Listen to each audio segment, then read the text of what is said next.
adjustment was it? Because you're used to playing every game. Although you were hurt last year, right? Yeah. Most of last season, right? What Yeah. was it, knee, No, it was upper body. upper Yeah. body? Okay.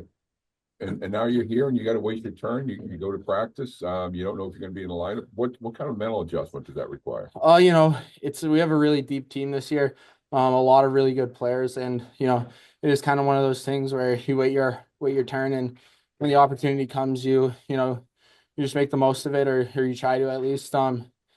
Going from playing every game and not necessarily worrying whether you're going to be in or out, to come here and just have to really grind to get into the lineup. It's definitely a mental change. You got to stick to the process and trust what your coach is doing for you, and just go from there. How much better are you now than you were at the start of the season? Even though you're not playing a lot, but you are now. But the last couple games, but do you feel you've gotten better to the point where you're more confident in your game? Yeah, I mean, Coach Barr and I have had meetings where we talk about what needs to change, what needs to get better and stuff. And just watching clips from the start of the year in practice to now, it's definitely a big change. And I think it's just more maturity in my game as far as like holding on to pucks and protecting it, not turning away and turning the puck over right away, and possessing it long enough to find a play and wear the other team down. There was a lot of time in between the two series, but for you guys to turn things around from Providence to Lowell, I mean, what does that mean for the group as you get to see the Friars again this weekend? Yeah, I mean, we know what we have in our locker rooms. It's really special. It's really tight knit, and what we had versus Providence wasn't what we wanted. And to go into Lowell and have a pretty big 2 games on the road, it's definitely a big confidence boost for our team, and we know we can play with anyone when we're playing our games. So it's just good to see that and get back in the right column. Coach says you guys got to watch a little bit when it comes to taking too many penalties. Is there anything that you can mindfully do to prevent something like that or thoughts on that? Yeah. Yeah, it's just taking the next step in our maturity, and making sure that we keep our heads cool when we're getting goaded into that kind of stuff. Um, it's not, the calls aren't ever gonna go your way or go always your way, so it's good to just kind of stay level headed and not take the retaliation penalties, because that's what they're looking for. There have been many Maine players the last 10 years. What's it mean for you to be able to come out and contribute to Maine? Because obviously the team you grew up following, I would imagine. Yeah, so I mean, the first college hockey game I ever came to was up here and at the Alphons. So to represent, the state that I get to call home every day, and to be able to do something bigger than just myself and to do it with this special group of guys, it means a lot to my family and friends and the state as a whole. So yeah. First goal for a Mainer since 2014-15. Yeah, yeah. 10 years have been, 11 years since a Mainer has scored a goal. Yeah, it's kind of crazy when you put it in perspective. Yeah. Yeah, but it means something, obviously. And, obviously it's great to have a Maine kid in the lineup. Yeah, just being here, like I coach camps in the summer, down at Falmouth, where Yeah. I'm from. And to have kids ask me what it's like to be committed here and to now next summer to play here, it's gonna be really cool to answer them with, hey, like I did it and I was in the same position you guys are in. So, just keep doing what you're doing now and work hard, and you can end up, falling into place, and filling that dream of yours and putting on the main sweater. What do you have to do to stay in the lineup? Yeah, I think it's just, keep working hard, and my work ethic has got to be top tier.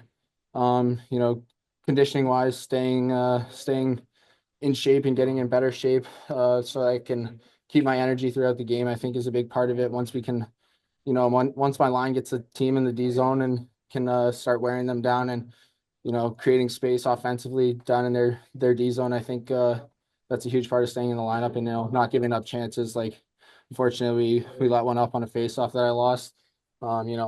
Minimizing those, and just making sure we're positive energy, and yeah. Good chemistry on the line, the three of you. Yeah, Peluso and we played a little bit together when we were in junior for a couple of months. So I've known him Sioux Falls, where? In Tri-City. Tri-City, Yeah. okay, yeah. I really like his play style. He's a great player. And then Cherawa and I were roommates too. So chemistry correlates off the ice, and yeah. Great. All right, cool. Thanks, Brock. Thank you. Yeah, thank you guys. Appreciate it. Oh, hey, Brock. Hi. Sorry, Travis Lazardo from the Press Herald. I got a couple more questions for you. Yeah. Um, how old were you when you went to that game at Alphon? Do you remember? I believe, you know, one of the reporting groups up here did the math on it. I think I was 8 years old or something like that. What Yeah. do you remember about it? I remember a lot of little details. I know they played St. Lawrence. My dad played for St. Lawrence, so I remember that part. That's how we got the tickets. They were given to him by his former coach, and he brought us along. Um, Crazy enough, one of my key memories is it was sitting under the rafters over there where the student section is, and I was just sitting there with my brother, and all of a sudden a $20 bill came floating down from the student section and landed in my lap. Actually, my brother and I were going to the snack store with it to buy some food for the game. So it was actually one of the craziest things I've witnessed and one of my key memories when I came up here. So, and then unfortunately, Maine lost that game. They kind of got beat down by like five. I think they lost by. So not the outcome, but it was a really cool memory and something that sticks with me for as long as I can remember now. Yeah. I know Falmouth is, Southern Maine might as well be on the moon when you're talking about going to Orono, but is being a Black Bear something that you strive to do throughout your hockey career, or did it just work out that way? Oh yeah, it's kind of always a place I wanted to be. Like, you grow up watching and paying attention to the Black Bears, especially in that area or in that era when they were really good, in the early 2000s. And they fall off for a little bit towards the end of the 2015 area. But to come in and be a part of what we have here now is really special, and it's something that I've always look forward to doing. And there's so many people that have helped along the way, from family and friends to more people than I can name, especially in the state of Maine, that have helped me get here. And it's such a small community. It's awesome to be able to represent it. Yeah, your hockey journey kind of took you all over the country. I'm sure it's nice to be, this part of it close to home. It's only a couple hours drive for the folks down there to get down here and watch you play. Yeah, my journey has taken me pretty much as far from my hometown as I possibly thought I could be. I went down to all the way down to Texas, which Yeah. some people might not even know they have hockey down there. So it's crazy to think about all the places it's brought me, and then to come back here. Yeah, it feels like home's forever away, but it's only a couple hours, and to be able to go home and see my family, see my grandparents, and have them come to games is really special, really meaningful. Yeah. Yeah, like that's all I've got. Does Dimitri, do you have anything? I just have a couple of questions. Do you mind just telling me about the goal, about what that moment felt like? And I mean, obviously, great play by Nick Peluso there to set you up. Yeah, he's a really good player. I mean, he's another guy that's been in and out of the lineup, and we've been on the same line in practice and stuff. So kind of building that chemistry on the ice, and then I don't have anything but good things to say about him off the ice. I mean, he's unbelievable. He's one of the nicest guys on the team for sure, and to see him kind of win a race. And I know he's a fast player. He's smart. He makes a good move, and then he puts it back to the front of the net.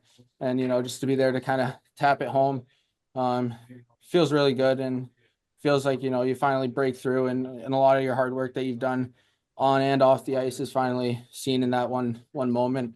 And for both of us, I mean, for him to get a tally too is big, and yeah, I think it contributes to us staying in the lineup on the second night. So just keep creating offense and see where it goes from there.